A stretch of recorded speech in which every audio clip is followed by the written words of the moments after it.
Welcome to the Leo. 2 రోజుల క్రిందట చంద్రబాబు గారి కోసం ముంబై నుంచి తెప్పిస్తున్నటువంటి ఒక హెలికాప్టర్ పూణే వద్ద క్రాష్ అయింది. ఆ ఘటన మనందరం చూసే ఉన్నాం. అందులో పైలట్లు అయితే ఆ గాయాలతో బయటపడినప్పటికీ కూడా దిగ్భ్రాంతి కలిగించే విషయాలు కొన్ని ఈ హెలికాప్టర్ క్రాష్లో ఉన్నాయనేది ప్రధానంగా నడుస్తున్నటువంటి చర్చ. ఈ విమానం ఎవరి కోసం వస్తుందంటే ఆంధ్రప్రదేశ్ ముఖ్యమంత్రి చంద్రబాబు గారి కోసం ముంబై నుంచి తెప్పిస్తున్నటువంటి విమానం.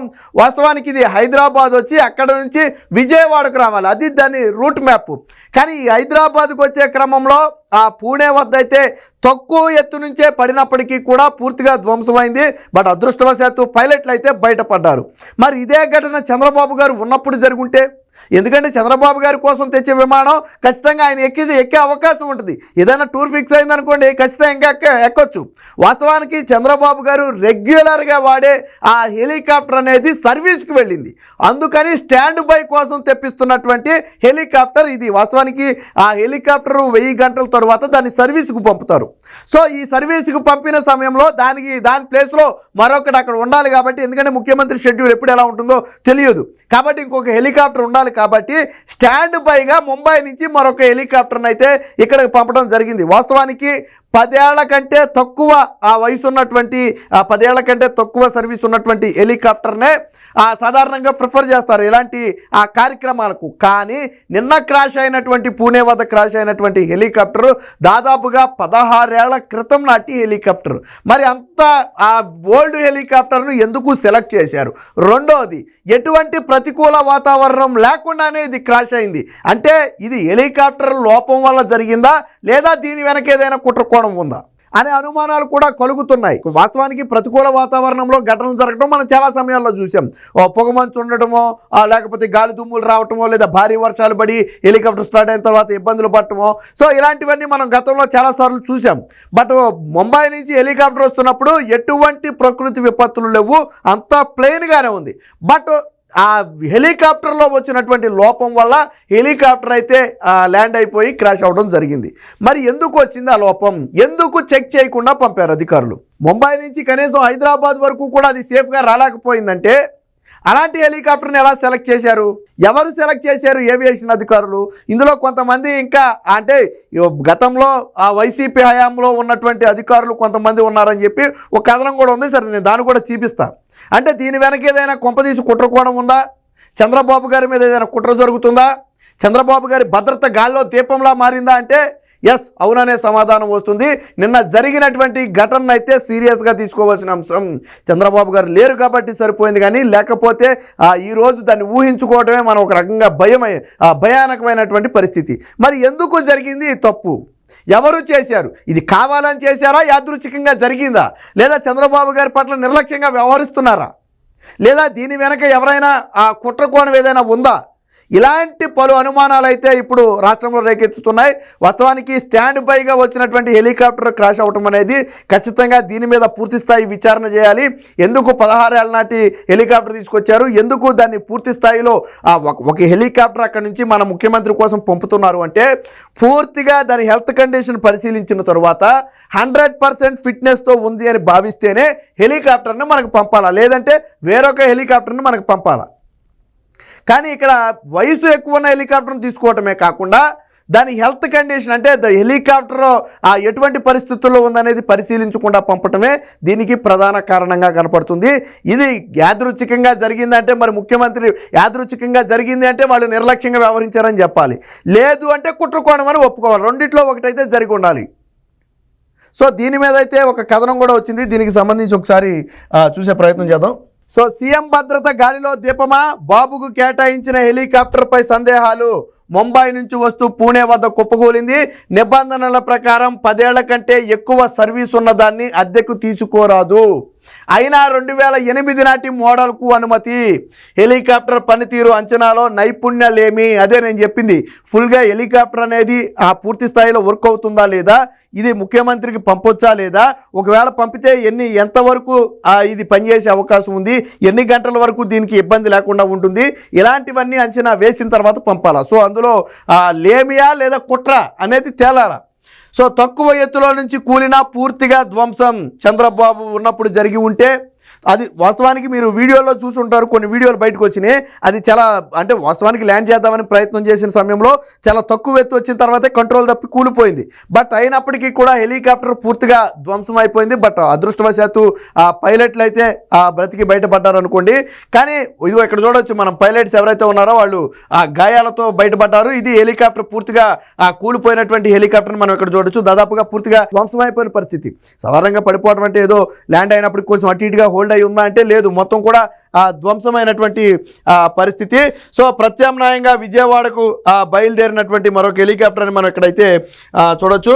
గత శనివారం ఇక్కడ రాశారు చూడండి, గత శనివారం ముంబై నుంచి విజయవాడకు వస్తూ పూణే వద్ద హెలికాప్టర్ కుప్పకూలిన విషయం గుర్తుందా? అదృష్టవశాత్తు ఈ ప్రమాదంలో ప్రాణ నష్టం జరగలేదు. అయితే దిగ్భ్రాంతి కలిగించే విషయం ఏంటంటే ఈ హెలికాప్టర్ను ఏవియేషన్ అధికారులు ముఖ్యమంత్రి చంద్రబాబు కోసం తెప్పిస్తున్నారు. ఒకవేళ చంద్రబాబు గారు ప్రయాణించే సమయంలో ఇది జరిగి ఉంటే ఈ ఊహే తీవ్ర భయాందోళనను రేకెత్తిస్తుంది. Z+ కేటగిరీ రక్షణలో ఉండే ఆ వ్యక్తికి ఆ నిబంధనలకు విరుద్ధంగా 16 ఏళ్ల నాటి హెలికాప్టర్ను తీసుకురావడమే కాకుండా దాని పనితీరును నిర్ధారించకుండా కేటాయించారనేది ఇప్పుడు ప్రధానంగా చర్చగా మారింది. మరొక ముఖ్యమంత్రికి, అందులోనూ Z+ కేటగిరీ ఉన్నటువంటి వ్యక్తి, సరే ఏ వ్యక్తికైనా సరే హెలికాప్టర్ను ఖచ్చితంగా పనితీరు పరిశీలించిన తర్వాతే పంపాలి. బట్ విఐపీల విషయంలో 1-2 జాగ్రత్తగా ఉంటారు. ఇతర వాళ్ళతో పోలిస్తే విఐపీల విషయంలో చాలా జాగ్రత్తగా ఉండాలి. మరి చంద్రబాబు గారు లాంటి Z+ కేటగిరీ ఉన్నటువంటి వ్యక్తి, ఒక రాష్ట్రానికి ముఖ్యమంత్రిగా ఉన్నటువంటి వ్యక్తి, అలాంటి వ్యక్తికి పంపే హెలికాప్టర్ విషయంలో ఇంత నిర్లక్ష్యంగా ఎలా ఉన్నారు? దీని వెనక కుట్రకోణం ఉందా? లేదా ఎందుకు ఇంత నిర్లక్ష్యంగా? నిర్లక్ష్యం ఖరీదు ఏదైనా జరిగితే, ప్రమాదం అనుకోనిది జరిగితే, ఒకవేళ హెలికాప్టర్ విజయవాడ వచ్చి ఏదైనా పని మీద బయలుదేరినప్పుడు ఏదైనా జరిగితే దానికి ఎవరు బాధ్యులు? సో ఇవే ఇప్పుడు పలు అనుమానాలకైతే తావిస్తున్నాయి. సాధారణంగా ముఖ్యమంత్రి ప్రయాణించే వాహనాల కాన్వాయ్ నుంచి హెలికాప్టర్ వరకు ప్రతిదీ పరిశీలించి సురక్షితమని నిర్ధారించుకున్న తరువాతే వినియోగిస్తారు. కానీ చంద్రబాబు గారికి కేటాయించిన హెలికాప్టర్ విషయంలో ఉన్నతాధికారుల ఉదాసీనత అయితే బయటపడింది. దీని మీద అయితే తీవ్రస్థాయి ఎదురొచ్చాయి. ఏవియేషన్ అధికారులు గ్లోబల్ వెక్టా అనే ఒక సంస్థకు చెందినటువంటి VTGVI AW193 అనే 2008కి చెందినటువంటి ఒక హెలికాప్టర్ని అయితే విజయవాడ అంటే హైదరాబాద్ వచ్చి హైదరాబాద్ నుంచి విజయవాడ రావాలా. సో దానికైతే పర్మిషన్ ఇచ్చారు.